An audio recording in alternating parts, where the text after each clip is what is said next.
Hey y'all, welcome back. It's Chelsea. I wanted to make a really quick video.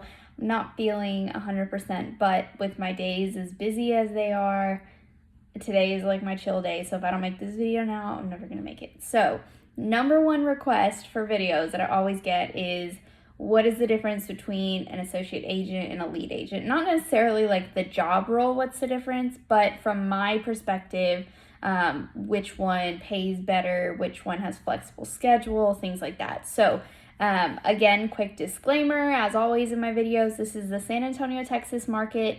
Redfin does pay differently depending on what market you're in, just based on your average home prices, how active Redfin is in that area, because we are expanding to new areas all the time. So if we're not super active, I don't know how all that works, but this is for my market. This is based on my experience because I was both an associate agent and now I am a lead agent. So I'm gonna give you the best answer that I have, as always. First thing is always pay, right? Which one pays better? How does the pay work? All of that. This is kind of like a tricky question. And really quick, I want to throw it out there that this is still a real estate market. I don't think you're ever going to find a real estate job that just writes you like $7,000 a month check, flat out guaranteed, no work needed. You still have to work for your goals, right? So the way Redfin works is you do get a base salary, and they explain it as being maybe 30% of your income. And then the 70% of your income comes from your bonuses or commissions when you close on properties. So again, still very sales driven, right? The difference is that I would consider a lead agent to have multiple sources of income while you're at Redfin. And so what I mean by that is you have your base salary, which depending on your experience, it's going to change. So I'm not even going to throw a number out there because it could totally be wrong for your market and everyone's going to freak out. So you have your base salary. Again, that's about 30% of your yearly total that they expect you to bring in on average. And then the other bucket that is kind of in your control, whether you close on houses or not, is showing money. So you still get paid like an associate agent for showing houses. If you do an open house, if you just do a regular showings, if you do an inspection, you get paid. If you go to closing, you get paid. If you like drop off keys, let a contractor in, anything like that where you have to leave your house and physically meet the clients at the property, you get paid for it. Now, I say that and the salary base usually kind of match each other and double each other up to become a pretty strong floor. But again, you're not going to get rich off of just those two. You're going to live comfortably if you have someone else helping pay the bills, right? Like if you have a boyfriend, girlfriend, wife, husband, whatever, and you have like half and half in the house, it's going to be pretty comfortable. If you're on your own, you might still struggle to kind of get all of that covered. And again, that's just basic real estate, right? No one's going to just give you money for not closing houses. It doesn't really work like that. Redfin gets as close to it as they can, but at the end of the day, you still need to close houses. Now, the other side of that is whenever you do close, you get a bonus or a commission. I say bonus because that's what we call it at Redfin. It's not necessarily a commission. You don't get 3% because they're giving you so much up front. The bonus, so to speak, is just added, right? Now, the bonuses are really great, but again, they change the prices depending on the market. It makes sense because if I sell a $350,000 house here in San Antonio, I can't really compare that to a $350,000 house in San Diego, right? Because most of the houses in San Diego will cost $500,000, $600,000, $700,000, whereas here in San Antonio, Texas, we have a lot of $200,000, $300,000 homes. So they try to scale it to the market to make sense for cost of living, what the average house is going to sell for in your market.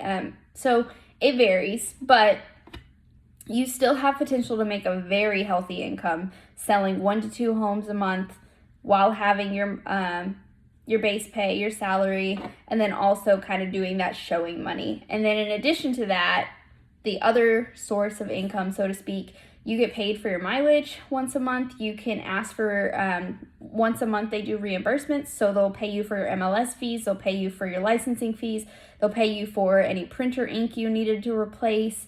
If you take a client out for coffee to have kind of a strategy session, talk about how you're going to get there, they'll pay for the coffee. So all of that you can like log throughout the month, and at the end of the month they do reimburse you for that. So again, that is kind of how the Redfin lead agent pay is scheduled. So it's not just one giant check for X amount. It's, one giant check, but it's X amount for this, X amount for this, X amount for this, X amount for this. And depending on how hard you work on each of those, it ties together at the end of the month. You can show a lot of houses, or you can show no houses.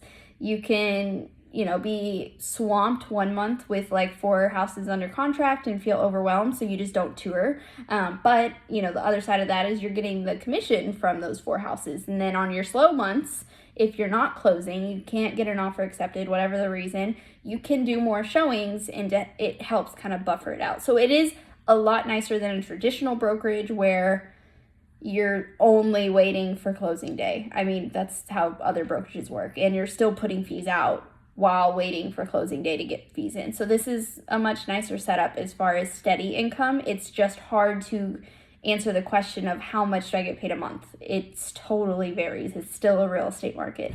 Now, an associate agent, you get paid just for showing. That's literally your only purpose. You are there to show houses, open doors, inspections if lead agents can't make it, and you do get paid for that. The difference that I would say that a lot of people aren't factoring in, because I get a lot of people that are like, oh, okay, so if, one showing is X amount, I can do 20 showings a week and end up with this amount and make 10 grand a month. Yes, you could, but it is still a real estate market. This is still not totally in your control as an agent. You have to get booked for those showings. There's a lot of associate agents in a market. And sometimes it doesn't even boil down to that. Sometimes if you have bad weather for a weekend, nobody wants to go out and tour. If graduation weekend was awful when I was working as an associate agent, no tours. And I can remember very vividly having high goals for how much money I wanted to make as an associate agent. And it's just hard to kind of go in there with that expectation, because one week I had a total of 2 tours all week, 7 days, just 2 tours, which is like $60-$70 for a whole week. But then the following week I turned around and I made $1,200 in 1 week. So there's potential, but you're not always in control. Even if your schedule's open, you have to hope that people are touring, and hope that the system books you. Now, there's ways to go around that. You can make friends with your lead agents, send out text messages like, hey, I'm available all weekend. If you need anything, let me know. And then you might be able to get a couple more tours. But at the end of the day, it really is just dependent on how busy the Redfin customers are. If it's a busy week for them, if they want to go after work, if you're willing to work after work. So both of those on a pay side, I know that was a lot and it's probably super long. Both of those on a pay side, it's hard to guarantee how much money you're going to make, because it is real estate. You do need to put a lot of work in, but the work that you put in gets paid really well versus a traditional brokerage, in my opinion. And I came from a traditional brokerage where you work your butt off and you don't have that income, because you can work and work and work, and then your clients don't sign, they decide never mind, and all that work you did was unpaid. They walk away, you don't ever make it to the closing table, you lose a lot of money in the process. So I do believe that Redfin very, very, they're very good about compensating you for all the work you do. They cover as many expenses as they can as a lead agent. Associate agent, they're still really great. It's just hard to give an exact number. As far as flexibility, associate agent is a full independent contractor, which means you can do whatever you want. If you don't want to work, you don't have to work. If you want to work 1 hour a day, that's fine. If you want to take a month off, that's fine. You don't have to work. You don't have to ask anybody. You don't have to get approval. You are your own boss. Now, on a lead agent side, you have like semi-flexibility. So you do have a boss. They are checking your schedule, making sure that you're working. They expect you to work Monday through Friday, kind of 8 to 5-ish hours. But you kind of work from home. So you don't clock into an office. You don't clock in on the computer. It's kind of an honor system, I guess, making sure you're working. But in all honesty, they do know if you're working or not, because your performance will show it. The system tracks how many emails you send to customers, how many phone calls, you make, text messages, follow-ups, tours, all of that stuff. It does track it. And so the semi-flexibility is in the sense that it's the same schedule as an associate agent. So like the other day I had a eye doctor appointment pop up, and so I just blocked off my schedule 2 hours to go take care of that appointment. I didn't have to ask anyone. I didn't have to do anything. I just blocked my schedule off, went to my appointment, came back, continued working. The other weekend, I decided I didn't want to work Sunday. I only wanted to work Saturday. I just blocked Sunday off. I didn't have to ask. I just worked Saturday. So there is still flexibility. A lot of people block off the end of the day to go pick up their kids from school. A lot of people block the mornings because they're not morning people. They maybe want to go to the gym in the morning, take their time to wake up. They don't even start their day till 11. But of course they finish like at 7 at night or 8 at night. So there is flexibility. You don't have to really get any like temporary pauses approved. Vacation wise, you do have to request for vacation, and that's one of the luxuries. We get paid for vacation, you get time off. So if you're expecting to be off work and not answer your phone for a decent amount of time, that's different. You do have to get that approval. You only have so many days. But for the most part, a lot of people are just like, oh, I want to pick up my kids, or oh, what if something happens? Like that kind of stuff. You do have the flexibility to close your schedule, take care of it, and then hop back to work. And it really just depends on your market manager, if you have a cool market manager or not, I guess is what I've heard. I guess mine's pretty cool because she's awesome. But yeah, so hopefully those are the two biggest things that people ask about comparing lead agent and associate agent. I would say stress-wise, lead agent 1,000,000 times more stressful than associate agent. Of course, because associate agent, you're not following up. You're just opening doors, showing a beautiful home, locking the door, and you're done. That's it. You don't ever have to know those people. You don't have to talk to them. You don't have to do anything. A lead agent, we are swamped. We get a ton of customers, and of course we want that. Don't get me wrong. And I genuinely enjoy what I do. I make friends with like half of my clients, and they're just so fun to get along with, and I genuinely enjoy like talking to everybody.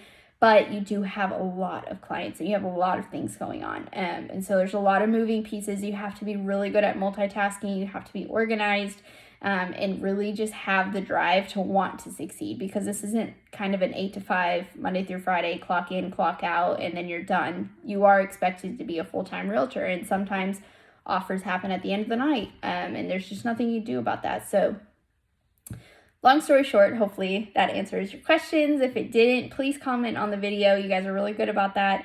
Let me know what you want to hear. Let me know if you want any other videos, and